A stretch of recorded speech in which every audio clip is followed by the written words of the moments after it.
எல்லோரும் நினைக்கிறார்கள், ஐயா ஓபிஎஸ் அவர்கள் தனி கட்சி துவக்கலாமே, தனியாக இயங்கலாமே என்று சொல்லுகிறார்கள். ஆனால் அவரின் நோக்கம் அதல்ல.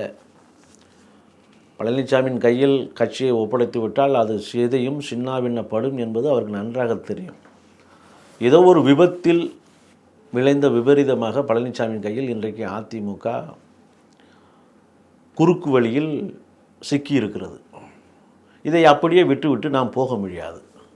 ஏனென்றால் இது பழனிசாமி அப்பா கருப்பு கவுண்டர் ஆரம்பித்த கட்சி அல்ல. இது பழனிசாமியின் சுய சம்பாத்தியமும் அல்ல. இது ஏழை எளியவர்களுக்காக புரட்சித் தலைவர் எம்ஜிஆரால் தோற்றுவிக்கப்பட்ட இயக்கம். தமிழக மக்களுக்காகவே இயங்கிய புரட்சித் தலைவி அம்மா அவர்களை தலைமையாக கொண்டு மாபெரும் மக்கள் கழகமாக மாறிய இயக்கம்.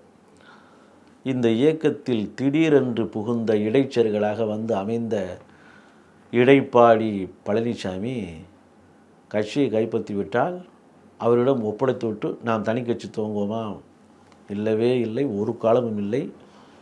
அதிமுகவை மீட்பதே தொண்டர் உரிமை மீட்பு குழுவின் நோக்கம்.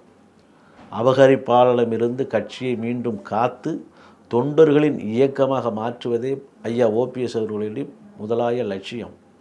அதனால் அது அடையும் வரை போராட்டம் தொடரும். அதிமுக மீட்கப்படும் வரை குடைச்சல் இருந்து கொண்டே தான் இருக்கும்.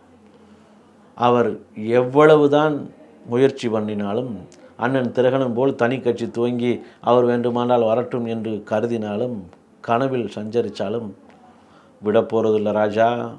ஒவ்வொரு நாளும் நிம்மதியாக தூங்க விடப்போகிறதே இல்லை. தனி கட்சி கிடையாது, அதிமுக தான் நமது கட்சி.